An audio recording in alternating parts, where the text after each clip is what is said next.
Greetings everyone and welcome back to 365 Days of Prog. Today we're gonna be reviewing Riding on a Tear by the band Zomby Woof. Hi, my name's Naomi.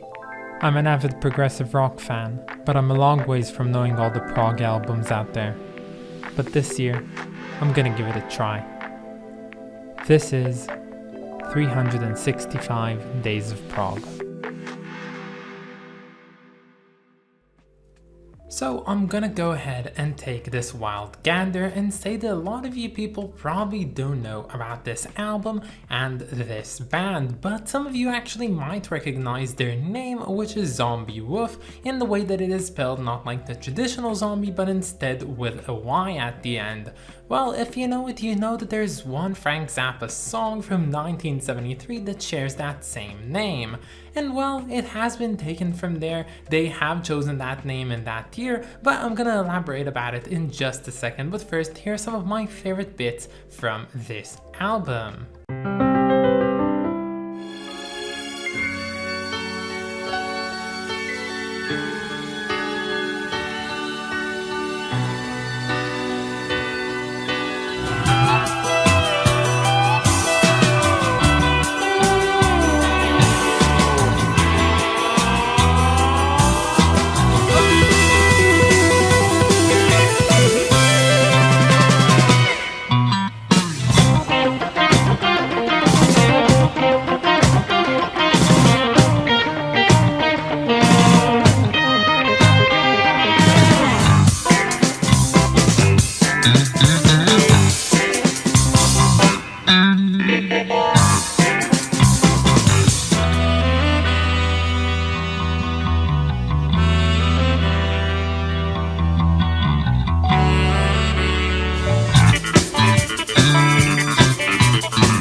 As I said before, the band Zomby Woof have taken their name from the 1973 Frank Zappa album called Overnight Sensation, and while they did so in the same year when that album came out, the band did not form in 1973, but they've existed a bit beforehand, even in 1971, and this is where I can tell you the disclaimer, there's not a lot of information about this band, so I tried reading a bunch of reviews and what other people wrote about them, and compiled this information in one comprehensive review. So if it feels a bit lacking, I'm sorry, but that's what I have. So in 1971, a nameless and mostly gigless band was formed in Reutlingen, Germany, which is a city around about, I'd say, a few kilometers south from Stuttgart. And during the next 2 years, their lineup had changed several times until it finally formulated in its final form with the 5-member band consisting of 2 keyboardists, and the rest was the accepted and normalized ensemble. So 6 years after their establishment in 1977, the band finally decided that they wanted to do the next move. After performing in several festivals and even on TV, they wanted to create their debut album. So in order to do so, they made a demo tape of said album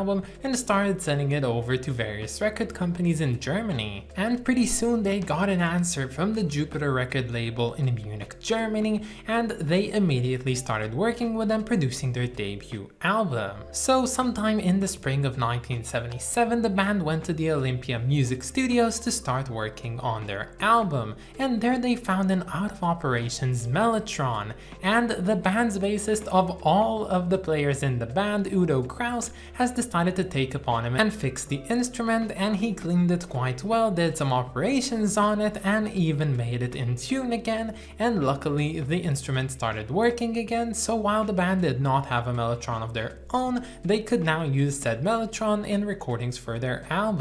And in that same year, also around springtime, the band came out with their debut album finally called Riding on a Tear.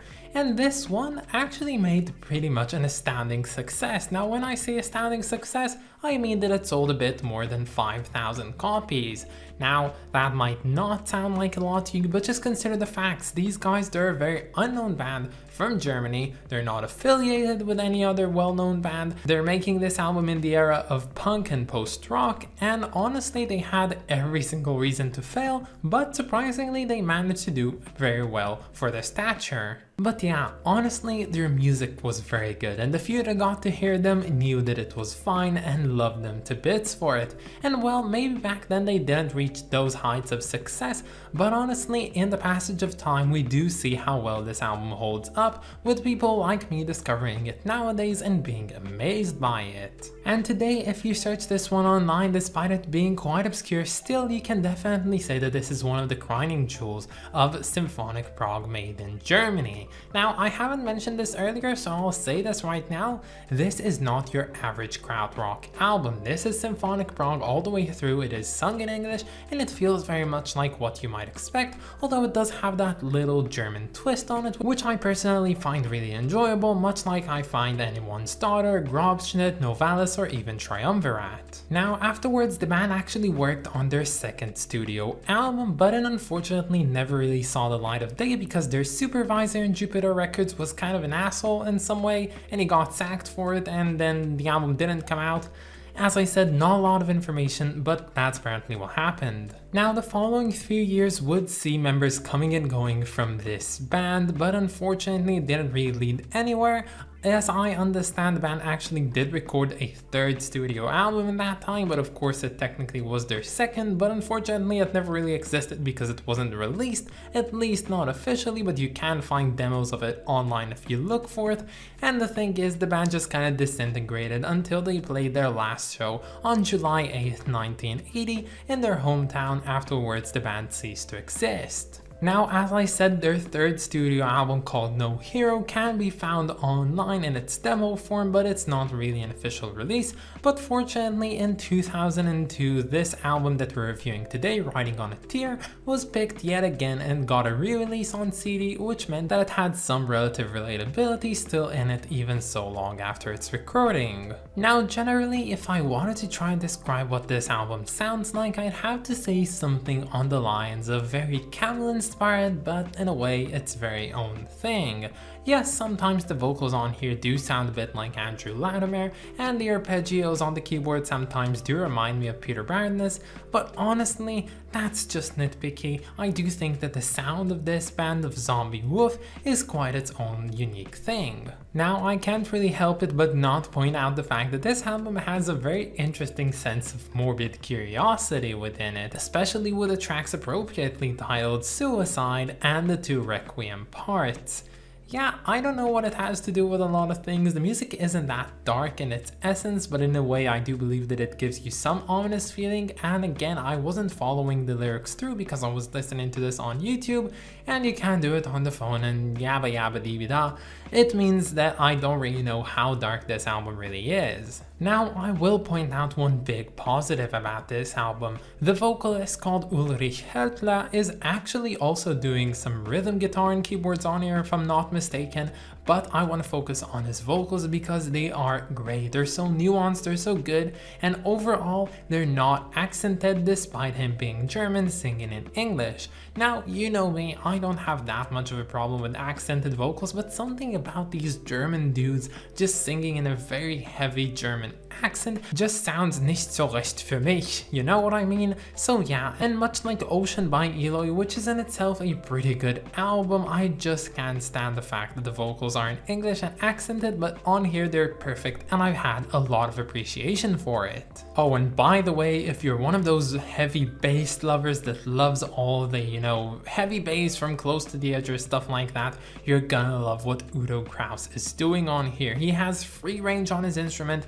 he is unconforming to anyone, and he sounds exactly like Doug Ferguson or Chris Squire on here, and it's totally amazing. Personally, I love this playing on all the album, but if I had to point out a few, I'd say that the tracks Suicide, Dora's Drive, and Mary Walking Through the Woods are your ways to go. Now, this album also has one of the funkier endings that I've seen on an album in a while, so it presumably ends with a track called Walking Through the Woods. That's at least what I thought, but apparently, as we near the end, around about like 15 seconds from the end of the entire album.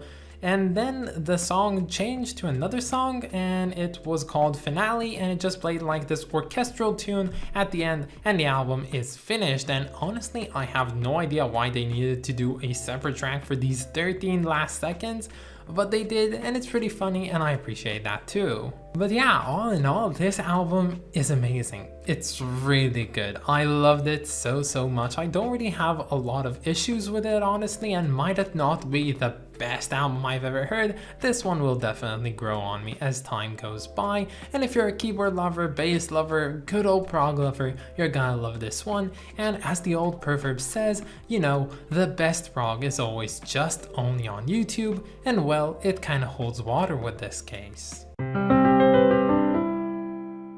So this cover art, it's fine, I guess. I don't really have any strong opinions about it in every direction. Yeah, it features the band in like this oval shaped sort of thing, and it's from one of their live shows, and then there's this bird, and there's a tear, and there's a slow... Why am I telling you this? You can see it right over here. But yeah, honestly, this cover, it's pretty neat in the way that it feels like one of those hidden gem cover arts. It doesn't feel like anything too mainstream in a way, but instead it looks like an album that once you find it, you can't really forget about it, and I like this quality about it, so I'll give this cover an okay rating of nothing, because we're not rating covers on here. So to me, this album was a blast, and I highly encourage anyone to go ahead and check it out, despite it being very much obscure, and because of that, it's gonna get a rating of 9 out of 10. But that's about it, guys. I hope that you enjoyed this video, and stay tuned for tomorrow, because we're going to be listening to 200 Years After the Last War by Omega. I of course want to thank my lovely supporters over on Patreon, so thank you so much to Clay Warner, Steve Kings, and Lindsay Haycox.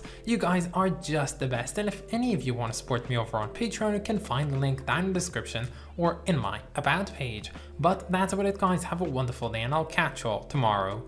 Bye, guys.